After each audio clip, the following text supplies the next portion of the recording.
আল্লাহ রাসূল বলেছেন ইযা মাতাল ইনসান, মানুষ যখন মরে যাবি, আপনি যেদিন মরে যাবেন, আমি যেদিন মরে যাব, দুনিয়ার জমিনে যত মানুষ এসেছে কেউ দুনিয়াতে বাঁচতে পারবে না, একদিন মরতে হবে। কিন্তু নবী বলেছেন উম্মত রে, যেদিন তুমি মরে যাবে উম্মত, সেই দিন তোমার আমলের যত রাস্তা আছে, নেকির যতগুলো রাস্তা আছে, সমস্ত রাস্তা বন্ধ হয়ে যাবে। দুনিয়াতে তুমি কোরআন তেলাওয়াত করেছো, এবার তুমি মরে গেলে কোরআনের নেকি বন্ধ হয়ে গেল। দুনিয়াতে তুমি নামাজ পড়েছো, নামাজ তোমার নেকি বন্ধ হয়ে গেল যতদিন তুমি বেঁচে আছো। এবার তোমার মরার পর নামাজের নেকি বন্ধ হয়ে গেল।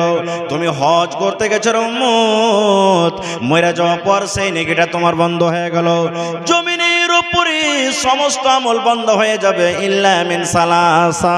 কিন্তু নবী বলেছেন উম্মত রে, তুমি যখন কবরে চলে যাবি, লোকজন যখন তোমার জানাজা পড়ে তোমাকে মাটি দিয়ে কবরের ভিতরে রাখবে, এবার তোমার মরার পর তিনখানা আমল এমন রয়েছে, তিনখানা এমন নেকি রয়েছে, আল্লাহ রাসূল বলেছেন তোমার মরার পর অনলাইন কবরে যেতে থাকবে। অনলাইন বুঝেন তো? অনলাইন বুঝেন? এই যে আপনি কাগজ নিয়ে যাবেন, কম্পিউটারওয়ালাকে একটু অনলাইন করে দাও, ওই নিউজ অনলাইন করে দাও, এই জাতি অনলাইন করে দাও, ওটাতে আনাজ নিতে যাবেন অনলাইন করতে হবে। প্রত্যেক জিনিস অনলাইন এখন হয়ে গেছে, বুঝতে পারছেন? আল্লাহ রাসূল বলেছেন যখন তুমি কবরে চলে যাবে, তোমার তিনটা জিনিস অনলাইন থাকবে, কোনোদিন বন্ধ হবে না। তিনটার মধ্যে এক নম্বর নবী বলেছেন উম্মত রে, তোমার বেটাকে যদি তুমি তালিম দিয়ে যাও, তোমার বেটাকে যদি তুমি পড়িয়ে যাও, তোমার বেটাকে যদি দ্বীনের শিক্ষা দিয়ে যাও,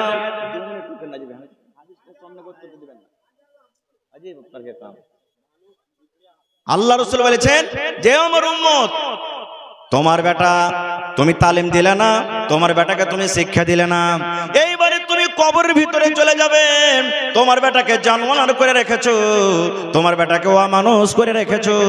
এবার তোমার বেটা তোমার জন্য দোয়া করতে জানে না, তোমার বেটা তো খাড়িয়া পেশাব করে, তোমার বেটা তো পেশাব করার দোয়া জানে না, তোমার বেটা পায়খানা করার দোয়া জানে না, তোমার বেটা নামাজ পড়ে না, তোমার বেটি রোজা রাখে না, তোমার বেটি কোরআন পড়িতে জানে না, দ্বীনের কথা জানে না, নিজের জন্য জানে না যে তোমার জন্য কি করবে।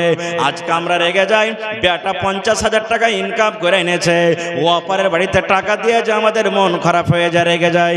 কিন্তু মুসলমান ছেলে মেয়েকে যদি আমরা দ্বীনের শিক্ষা না দিই, ছেলে মেয়েরাকে আমরা যদি তালিম না দিই, তাহলে কিন্তু মুসলমান মৃত্যুর পর আপনার জীবনটা কিন্তু বাঞ্জার হয়ে যাবে, বাঞ্জার হয়ে যাবে।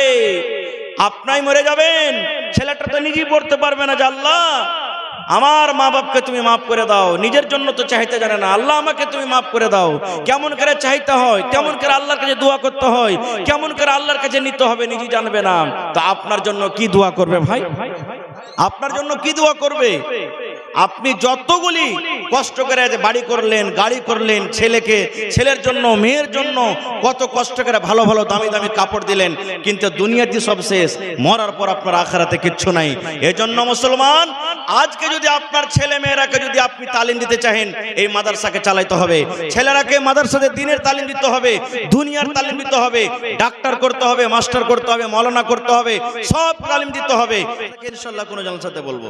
তাহলে দুটো শিখে নিলেন যে সূরাতুন নামলে দুটো বিসমিল্লাহ আর সূরাতুত তাওবাতে একটা বিসমিল্লাহ নেই। এবার আরেকটু আগে চলেন। আল্লাহ তাবারাক ওয়া তাআলা আমাদেরকে তৈরি করেছেন নাকি? মানুষকে তৈরি করেছেন? হ্যাঁ না বলেন একটু। আমাদেরকে কে তৈরি করেছেন? আমাদের খালেক কে? আমাদের খালেক কে? আল্লাহ। এবার জানোয়ারকে কে সৃষ্টি করেছেন? জোরে বলেন, জানোয়ারের খালেক কে? খালেক মানে पैदा करने वाला, সৃষ্টি करने वाला। তো আল্লাহ তাবারাক ওয়া তাআলা খালিক হলেন মানুষের, আল্লাহ তাবারাক ওয়া তাআলা খালিক হলেন কার? জানোয়ারের। এবার মানুষ এবং জানোয়ারের পার্থক্য আছে না নেই? জোরে বলেন, মানুষ এবং জানোয়ারের পার্থক্য আছে না নেই? একটু জোরে বলেন, মুখে খাইনি টেনে থাকলে একটু ফেলে দেন পারতলাতে। মানুষ এবং জানোয়ারের পার্থক্য আছে না নেই? আছে। এবার আপনাকে বলবো, যত বাপ আছেন এখানে, যত গার্জিয়ান আছেন, ছাগলকে, গরুকে, ভৈঁসকে বেশি ভালোবাসেন না নিজের বেটা বেটিকে বেশি ভালোবাসেন? কহেন তো, জোরে বলেন। আজ আপনারাকে 8টি কথা বলবো আমি, আর আমি 8টি বলবো। গরু ভুঁইসকে বেশি ভালোবাসি আমরা না মানুষকে বেশি ভালোবাসি? ছেলে পিলাকে আরো জোরে বলেন না। হ্যাঁ, মেলায় লোক ভালোবাসে, এটা ইনকার করব না, কিন্তু মেলায় লোক গরু ভুঁইসকে বেশি ভালোবাসে, ছেলে পিলাকে ভালোবাসে না। কইবেন কেমন কথা জি মৌলানা জি, গরু ভুঁইসকে ভালোবাসি, বলবেন কেমন করে? আর একটা উদাহরণ দিয়ে দিই। আপনার বাড়িতে বেটা আছে, বেটা আছে না নেই? এবার বেটাটা বড় হয়ে গেল, বেটা বড় হয়ে গেল, আপনার খাটতে শিখে নিয়েছে, আলহামদুলিল্লাহ দিল্লিতে, পাটনাতে, পাঞ্জাবে, ইদিক ওদিকে 30,000, 20,000, 50,000 করে মাস ইনকাম করে। এবার আপনার বেটা ধরেন চলে গেল দিল্লি, 2 মাস কাম করেছে, 50,000 টাকা পেয়েছে বা 40,000 পেয়েছে। এবার ওই বেটা বাড়িতে যখন এসেছে, এবার আপনি হলেন বাপ, তো আপনার হাতে কিন্তু টাকাটা দিলে না, কো পড়োশির একটা লোকের হাতে যে 40,000 টাকা ধরিয়ে দিলে, যে ধরো জি তুমি আমার টাকাটা লাও, তুমি যা করবে তা করে খাও। তা আপনার মন খারাপ হবে না ভালো হবে? বলেন, মন খারাপ হবে না ভালো হবে? তাকে কি বলবেন? সালার বেটা, সালা খায়া পিন্দা আমি মানে মানুষ করেছি, আর ও মানে কি যে লোকের বাড়িতে যে টাকা দিয়েছে, হট যা তুই ওখানে যা, তুই ওখানে ওইটা কি বাপ কহাগা, এ নিগরি বলবো, ওইটা কি তুই বাপ বলগা, ওইটাই তোর বাপ, ওইখানে তুই থাকবি, ওর কি ডিহিটা বললিবি, যা তোর উপরে আমার কোনো হক নাই, তোর বাপের থেকে মরে গেল, যা হাট। বলবো না বলবো না? জোরে বলেন বলবো না বলবো না? কেন বলবো? যে দুনিয়াতে সামান্য 30,000, 40,000 টাকার আমার ক্ষতি হয়ে গেল, এই জন্য। মুসলমান, এটা চোখে দেখতে পেলাম বলে কথাটা বললাম যে তুই ওকে বাপ গলা বল, তোর আমার বাপ নয়। কিন্তু যদি কিয়ামতের দিন ক্ষতি হয়ে যায়, তাহলে সেদিন কি করবেন? বলবেন হাজি মাওলানা বিয়াটা রেখে কিয়ামতের দিন ক্ষতি ফের কি হবে? হবে।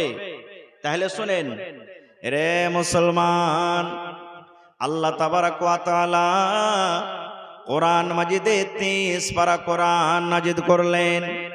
30 পারা কোরআন মাজিদ একদিন নাজিল হয়নি রে মুসলমান। কখন একটা সূরা নাজিল হয়েছে, কখন 2টা সূরা নাজিল হয়েছে, কখন 3টা সূরা নাজিল হয়েছে, কখন 1 রুকু নাজিল হয়েছে, কখন একটা আয়াত নাজিল হয়েছে, কখন 2টা আয়াত নাজিল হয়েছে। এই করে করে করে মুসলমান আল্লাহ রাব্বুল আলামিন 30 পারা কোরআন মাজিদকে আল্লাহ তাবারাক ওয়া তাআলা আস্তে আস্তে আস্তে আস্তে করে 23 বছরে আল্লাহ তাবারাক ওয়া তাআলা পূর্ণ করেছেন। কত বছর? 23 বছরে আল্লাহ দুনিয়াতে কোরআন পড়ালছেন। কত বছরে? 23 বছরে পরিপূর্ণ কোরআন হয়ে গেছে। যদি আপনাকে কেউ প্রশ্ন করে, এই ভাই কোরআন মাজিদে কত পারা আছে? না তো 30 পারা। কত সূরা? 114টা। কত দিনে জমিনে এসেছে? না তো বলবেন 23 বছরে। কত বছরে? 23 বছরে দুনিয়াতে পূর্ণ কোরআন নাজিল হয়ে গেছে। এবারে মুসলমান 23 পারা কোরআনের মধ্যে আল্লাহ রাব্বুল আলামিন সর্বপ্রথম এই কথা মানুষকে বলেননি, ও দুনিয়ার মানুষ তুমি নামাজ পড়ো। নামাজের কথা আল্লাহ পরে বলেছেন, রোজার কথা আল্লাহ পরে বলেছেন, হজের কথা আল্লাহ পরে বলেছেন, পর্দার কথা আল্লাহ পরে বলেছেন, মদ খায় না পরে হারাম হয়েছে। দুনিয়ার যত কিছু জমিনে শরীয়ত এসেছে আল্লাহ রাব্বুল আলামিন প্রথমে তালিমের কথা বলেছেন, আল্লাহ রাব্বুল আলামিন প্রথমে শিক্ষার কথা বলেছেন রে মুসলমান। এই 114টা সূরার মধ্যে গারে হেরাতে নবীজির পড়তে সর্বপ্রথম আল্লাহ রাব্বুল আলামিন যেটা আয়াত নাজিল করেছেন সেটা হলো ইকরা। ইকরা মানে তুমি পড়ো, হে নবী তুমি পড়ো। ইকরা পড়ার কথা আল্লাহ তাবারাক ওয়া তাআলা সর্বপ্রথম নাজিল করেছেন। 2 মিনিট একটু লেখেন, বাস 5 থেকে 10 মিনিট আমি সময় বেশি নেব না। 5-10 মিনিট খালি একটু লেখেন, একটু লেখেন, বাস 5-10 মিনিট আমি যে ইনশাআল্লাহ আমি শর্টে কথা বলবো। তো পড়ার কথা বলেছেন। এবারে বন্ধু, আজকে আমরা মুসলমান সেই নবীর উম্মত, আমরা যে নবীকে আল্লাহ তাবারাক ওয়া তাআলা তালিমের শিক্ষা প্রথমে দিয়েছেন নামাজ রোজা পড়ে। আজকে আমরা কি বলছি? আজ এখনই বললাম যে জানোয়ারকে বেশি ভালোবাসি। বলবেন কেমন করে? ফজরের নামাজ পড়ছেন না পড়েন না? আপনারা কহেন আলহামদুলিল্লাহ মেলা লোক পড়ছেন, হাত তুলতে বলবো না। মেলা লোক পড়ছেন না পড়েন না? ধরেন এখানে 1000 যদি মানুষ থাকেন, কম করে 100টা লোকও তো পড়ছেন না পড়েন না? বেশি হবে, কম করে 100টা লোক পড়ছেন। এবার 1000-এর মধ্যে কম করে 800টা মানুষের বিয়ে শাদী হয়ে গেছে, আশা করছি হয়েছে না হয়নি?